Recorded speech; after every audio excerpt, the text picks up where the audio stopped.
আরিফ, জি ভাই। এই দেশে গাঁজার উপর কোনো নেশা আছে?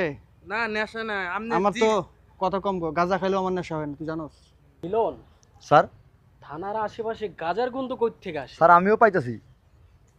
মিলন, একটু আশেপাশে দেখো তো, খেয়াল কইরা কে এই কাজটা করতেছে, কার এত বড় সাহস, খেয়াল করো।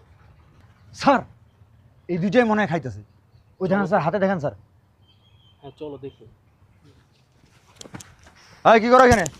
স্যার আসসালামু আলাইকুম। ওয়ালাইকুম আসসালাম। এই না, এই যে গাছটা বিক্রি করবো ওটা দেখতেছি। গাছ বিক্রি করবা? গাছ কি তোমার? গাছ আমার দাদার, আমার না।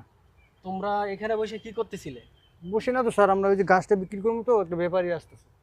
তোমাদের এখান থেকে এই হাতটা নামা। স্যার এতক্ষণ গাঁজা টলছে এরা। দেখো, তোমাদের দেখে কিন্তু ওই রকমের মনে হয় না। আমার কাছে মনে হইতেছে তোমরা ভালো ফ্যামিলির পোলাপান, কিন্তু এই বয়সে কাজ কাম না করে তোমরা এখানে বসে গাঁজা খাইতেছো।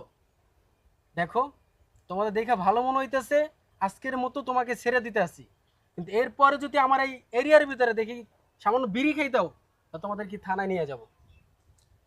কথা মনে থাকবো। স্যার ভালো মানুষ জন্যই তোদেরকে কিন্তু আজকে ছেড়ে দিল। যাও। কথা কানে গেছে তো না? নেক্সট টাইম তোদেরকে যেন এই থানার আশেপাশে না দেখি। একবারে সোজা চলে যাবে দিক দিয়ে। ঠিক আছে, এরকম পুলিশ কত সুন্দর স্মার্ট পোলাপান, কাজ বাজ স্যার না নষ্ট হয়ে করে- গেছে, বর্তমান যুব সমাজটাই ধ্বংস হয়ে গেছে স্যার। কি অবস্থা মিলন। চলো যাই চলেন সামনের স্যার। দিকে। দেখছস, অল্পতে ধরা খাই গেছিলাম। আপনার আমি কইলামই তো এই থানার সামনে খাওয়ান যায় শালার এই পুলিশের যন্ত্রণায় শান্তি মতো একটু গাঁজা খাওয়ার পারতাছি না। হ্যাঁ, তাহলে কেমনি কি করা যায়? এনো ভাই, উপায় যেটুকু মাল ছিল ফালাই দিছি। তাহলে তো আর ব্যবস্থা করতে হইব। চল দেখি নদীর ধারে যাই।